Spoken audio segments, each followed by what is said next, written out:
नमस्कार दोस्तों। बहुत बहुत स्वागत है आपका डेली न्यूज़ इंडिया 1.0 में। दोस्तों, डी डॉलराइजेशन का प्रोसेस स्टार्ट हो गया साहब, और मुझे लगता है कि अब उसको जामा पहनाने का समय आ गया है। इसी बात से ट्रंप भड़का हुआ था, अब और भड़केगा। ब्राजील के राष्ट्रपति लूला डिसिल्वा ने एक वर्चुअल समिट बुलाया है।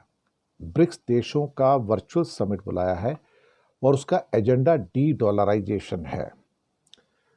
लूला डिसिल्वा का कहना है कि वक्त आ गया है कि हम ब्रिक्स देशों के बीच में आपस में हम अपनी किसी करेंसी के अंदर जो हम बनाएंगे उसके अंदर व्यापार करें, न कि डॉलर में। उनका ये भी कहना है कि हमें डॉलर से कोई नफरत नहीं है। डॉलर एक इम्पॉर्टेंट करेंसी है और वो इम्पॉर्टेंट करेंसी रहेगी। ये लूला डिसिल्वा का कहना है। वो भी थोड़ा सा एक किस्म से क्या कहते हैं कि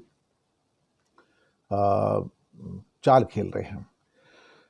उनका कहना है कि हमारा जो ब्रिक्स का समूह है वो किसी भी तरह से डॉलर को कमज़ोर करने की मंशा नहीं रखता है, और हम ये भी मानते हैं कि डॉलर एक ज़रूरी मुद्रा है, एक करेंसी है, लेकिन ब्रिक्स में व्यापार करने के लिए हमारे पास भी एक मुद्रा हो सकती है, हमारी भी एक करेंसी हो सकती है। ये एक ऐसा विचार है जिसको एग्जामिन किए जाना ज़रूरी है।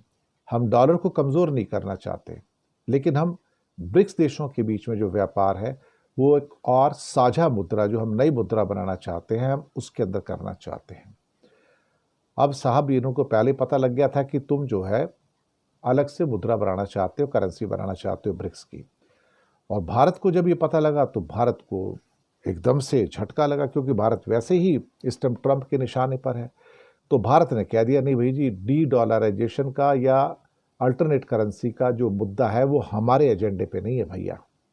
हम तो डॉलर में व्यापार करेंगे, आप हमसे ये मत कहो। तो हम इस वर्चुअल मीट में शामिल नहीं होंगे। हम ब्रिक्स की मीटिंग्स में शामिल होंगे, जो शेयर्ड इंटरेस्ट हैं सबके उसमें शामिल होंगे, लेकिन डी डॉलराइजेशन के मुद्दे पर हम शामिल होने को तैयार नहीं हैं। और भारत का कहना है कि हम ब्रिक्स ग्रुप का हिस्सा ज़रूर हैं। हम जो भी उसके अंदर मुद्दे उठेंगे, हम उन मुद्दों के भी संपर्क में रहेंगे, देशों के भी संपर्क में रहेंगे। लेकिन जहाँ तक अल्टरनेट मुद्रा की बात है, हम उसका पार्ट नहीं है, हम एजेंडा, हम डॉलर के साथ खुश हैं। मुझे लगता है कि चीज़ें कुछ भारी पड़ रही हैं। इसका मतलब है कि ब्रिक्स देशों के ऊपर ट्रंप का पनिशमेंट और ज़्यादा लागू हो सकता है और 100% तक आ सकता है।